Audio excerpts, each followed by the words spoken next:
સાર્વત્રિક વરસાદની આજરોજ હવામાન વિભાગ દ્વારા આગાહી કરવામાં આવી છે, જેમાં હળવાથી ભારે વરસાદની હવામાન વિભાગે આગાહી કરી છે। 26 જુલાઈ સુધી કેટલાક જિલ્લાઓમાં ભારે વરસાદ રહેશે, તો અમદાવાદમાં હળવાથી મધ્યમ વરસાદની આગાહી કરવામાં આવી છે। આજે દક્ષિણ ગુજરાત સૌરાષ્ટ્રમાં ભારે વરસાદની આગાહી, તો દરિયાકાંઠે 30 થી 40 કિલોમીટરની ઝડપે પવન ફૂંકાશે, જ્યારે 4 દિવસ માછીમારોને દરિયો ન ખેડવાની સૂચના આપી છે। કચ્છ, મોરબી, સુરેન્દ્રનગરમાં પણ ભારે વરસાદની આગાહી।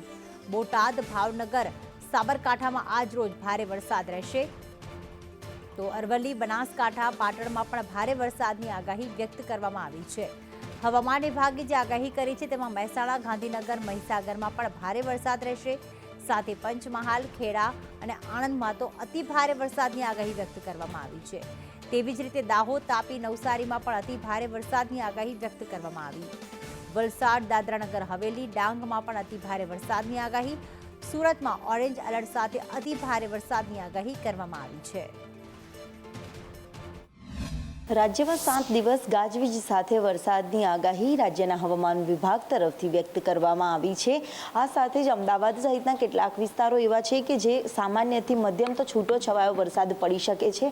સાર્વત્રિક વરસાદ સાથે લો પ્રેશર સક્રિય અને વરસાદી ટ્રફ જે પસાર થઈ રહ્યો છે, જેની અસર ગુજરાતભરના વિવિધ વિસ્તારોમાં પડી શકે તેવી સંભાવનાઓ છે, જેમાં દક્ષિણ ગુજરાતના ભાગોમાં આજે ભારે વરસાદ પડી શકે તેવી સંભાવના છે, જેમાં સુરત, વલસાડ, નવસારી, દાદરાનગર હવેલી, તાપી, ડાંગ સહિતના તમામ જે વિસ્તારો છે ત્યાં ઓરેન્જ એલર્ટની આગાહી પણ આપવામાં આવી છે અને ભારે વરસાદ પડી શકે તેવી સંભાવના છે।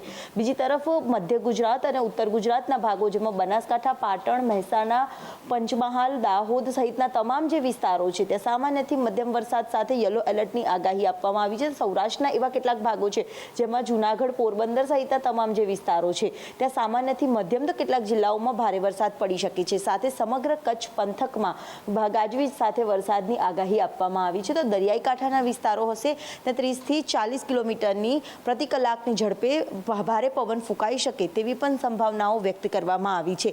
7 દિવસ સાર્વત્રિક વરસાદ રહેવાનો છે, જેમાં કેટલાક જિલ્લાઓમાં સામાન્યથી મધ્યમ તો કેટલાક જિલ્લાઓમાં ભારેથી અતિભારે વરસાદ પડી શકે તેવી સંભાવનાઓ હવામાન વિભાગ તરફથી વ્યક્ત કરવામાં આવી છે। કેમેરામેન મનીષ વાણિયા સાથે દિવ્યા ચૌહાણ, સંદેશ ન્યૂઝ, અમદાવાદ।